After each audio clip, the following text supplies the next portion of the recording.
go over my thoughts and ratings of the 10 books I read in the 17th week of 2026. The Family Friend by Claire Douglas is a suburban set psychological thriller. I got my copy from Blackwell's with free shipping to the US. This follows a woman named Imogen who inherits a home of a family friend, who she has not been in contact for many years. This woman's name is Dorothea, and she is a very well-known artist. There is suspicion surrounding Dorothea's demise, and so when Imogen moves in, she starts to uncover the secrets of Dorothea's life. We mainly follow two POVs. In present day, we follow Imogen as she's discovering what happened to Dorothea. And then in the past timeline, we follow Dorothea, and we jump around in her past a lot, spanning over 50 years. In this story, a massive web of deception is revealed. This book is full of morally gray characters, messy drama, betrayal, manipulation, dysfunctional family dynamics, and the complexities of friendship. Because the main character, Imogen, was family friends with Dorothea, she used to go to her house a lot when she was a child, so we're introduced to characters that she knew from the past, and so we get some anecdotes throughout of how she knows these characters and how that translates to her relationship with them in present day. This was complex, there was a lot of moving parts, and the deception just ran so deep in this story. I was surprised multiple times throughout this book. It had a lot of different twists and turns, and it kept me engaged throughout. That being said, this book does this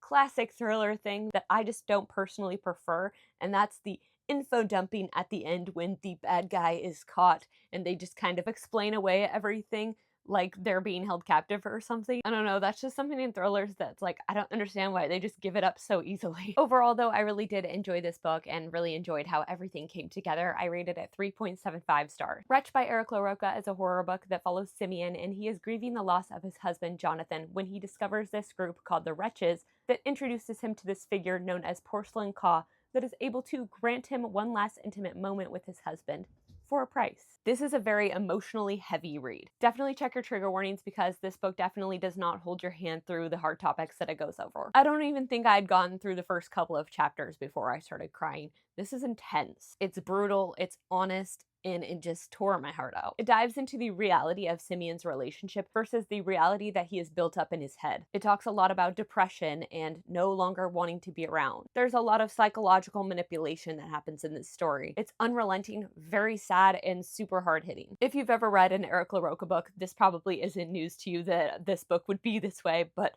man, I was not prepared. LaRocca really crafted a character that is just so complex. There were times where I really didn't like Simeon, and then there were these other times that I felt for him with every fiber of my being. He was real and raw, and my connection with this character is what really kept me invested in the story. Again, definitely check your trigger warnings. This is not going to be for everybody, but I personally loved it. This is my favorite LaRocca book that I've read so far, and I rated it 5 stars. Wife-Shaped Bodies by Laura Cranehill follows Nicole, and she lives in this patriarchal society where she's not allowed to live on her own. So when her mother passes away, she's married off to a man named Silas, and they live in isolation. Women in this society are also covered in mushroom growths, and they must remove them so that they are not repulsive to the men. Nicole is not settling super well into her new life, and she begins to uncover the dark secrets of the wives before her, and is then drawn to a woman who changes everything. This is kind of like a post-apocalyptic sci-fi dystopian literary horror. It is super bizarre, kind of fever dreamy, where you're not entirely sure exactly what's going on, but it just adds this level of unease that I found really intriguing. It's also kind of a coming of age story. It has a sapphic romance. It's beautifully written. I overall had a good time reading it.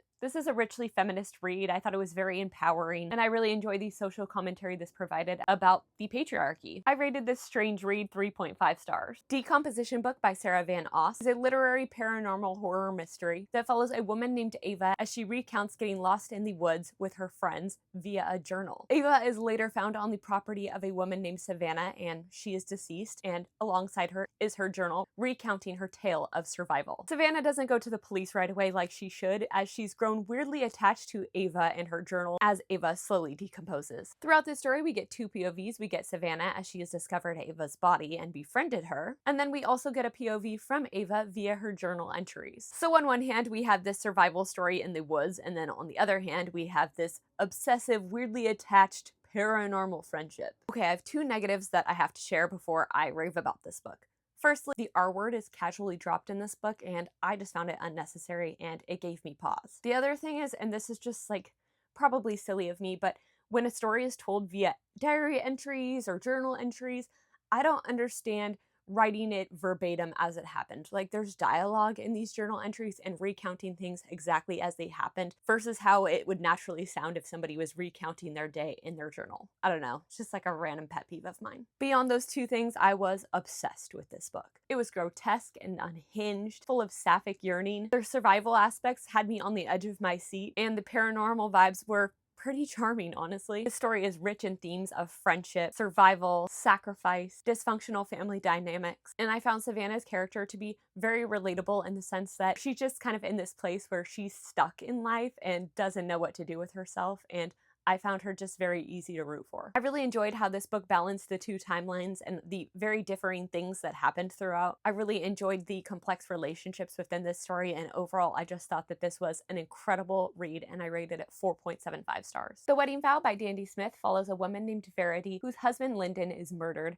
and then it is revealed that he was having an affair. So Verity grows obsessed with figuring out who the other woman was and how this led to her husband's demise. We follow two POVs in this story. We follow the wife, Verity, and then we follow the unnamed mistress, leading up to Lyndon's demise and thereafter. This was full of messy drama, unlikable characters that were pretty intriguing, a massive web of deception, betrayal, manipulation, and it was very easy to fly through. That being said, this book had big, huge pet peeve of mine that I can't say because it would spoil the book. But man, oh man, did it really hinder the reading experience. It pretty much ruined the entire book for me. Honestly, if this book hadn't done that thing and just took a little bit of a different approach, I really would have appreciated it way more than I did.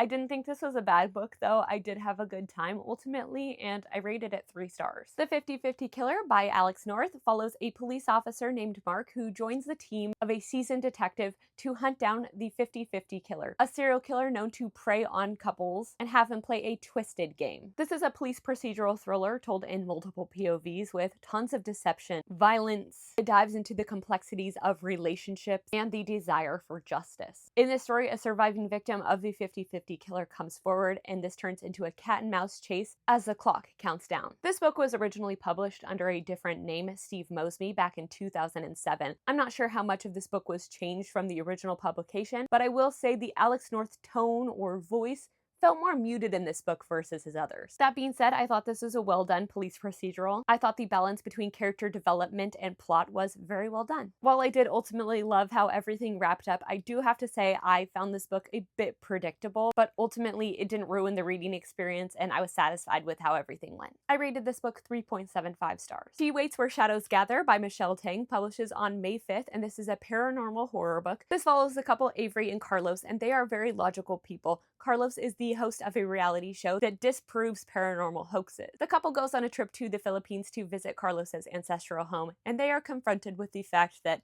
everyone believes this house to be haunted, which challenges their beliefs in the paranormal.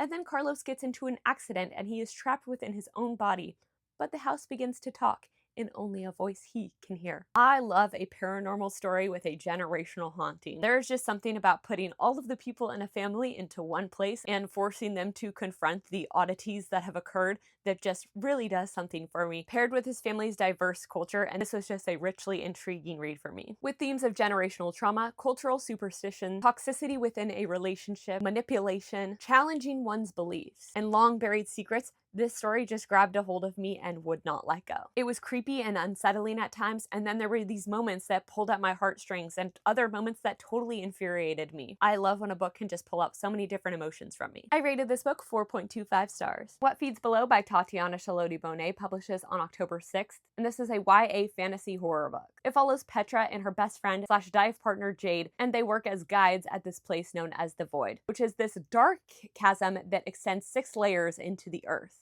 and is full of carnivorous plants and dangerous animals. Tourists get guided into the Void in search of treasures, and one day they embark on a very dangerous journey into the Void to retrieve a relic that's payout will fulfill their wildest dreams. But of course, things don't go exactly as planned. This was such a fun, intense, blood-pumping, sitting on the edge of my seat type of read. I was absolutely locked in and just flying through this. As somebody who doesn't typically gravitate towards fantasy reads, I really liked the way the world building was approached in this story. It was kind of like this post-apocalyptic type world, and the vibes were just immaculate. This was an intense, adventurous story. It had a beautiful tale of friendship. It was creepy and unsettling, and I honestly just had such a blast while I was reading this book.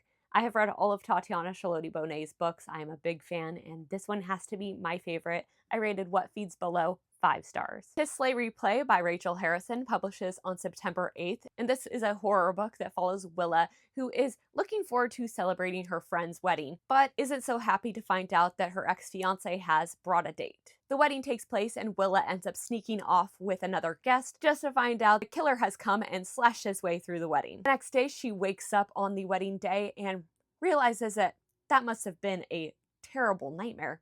But then the day has striking similarities to her nightmare. This is a chaotic time loop read, and while it does have the repetitive nature of the day happening over and over again, there are new challenges presented to Willa that it did not feel repetitive whatsoever. And oh my god, is the sense of doom just absolutely overwhelming. This had me on the edge of my seat. You also might think that due to a time loop that there isn't great character development, and that is not the case whatsoever. Each day Willa is dealing with these new things and it's challenging her as a person, and she's growing exponentially throughout the story, and the complexities of her emotions and what drives her forward is just done in such an intriguing way. I don't know exactly what I was expecting this story to be, but it wasn't at all what I thought it would be in the best way. This has a little bit of everything for almost every type of horror reader. This is a super fun and chaotic horror read. It is full of heart. It dives into the complexities of relationships, both platonic and romantic. And I found Willa to be such a well-developed character. She's in this state of life where, half of her friends are settling down and getting married, and the other half is drunk. And she's just in this in-between place where she doesn't know where the trajectory of her life is going. And of course, this book has that signature Harrison wit that I love so dearly. I am a huge fan of Rachel Harrison. I have read all of her books and really enjoyed every single one of them. I definitely don't hype her books up enough, but she deserves all the flowers for what she's brought to the horror community, and I just absolutely loved this book. I rated it 4.75 stars. A Good Person by Kirsten King follows Lillian, and she is desperate for her situationship Henry to commit to her, but instead, he dumps her. She's grieving and with a friend decides to watch a YouTube video on hexes and ends up hexing Henry just for her to wake up the next day and find out that he has been killed. Lillian then finds herself entangled in a murder investigation and totally crashes out. This is less of an investigative style thriller and more of this obsessive, unhinged descent into madness. Now, I'm no professional, but I think that Lillian is a full-blown narcissist. She's just totally unhinged, destructive, vindictive, out of control, and unlikable, but she's just like this train wreck you can't look away from that I just couldn't help but fly through this book. Seriously, Lillian gets a gold medal for playing the victim. She's awful. This was an absolute blast, very entertaining. I loved the social commentary, and I truly have nothing but good things to say about this book. I rated it 4.75 stars. Thank you so much for watching. Please leave me a comment and let me know your favorite book that you read last week. I truly can't decide between Wretch by Eric LaRocca and What Feeds Below by Tatiana Shaloti Bonet. These are both perfect, no notes.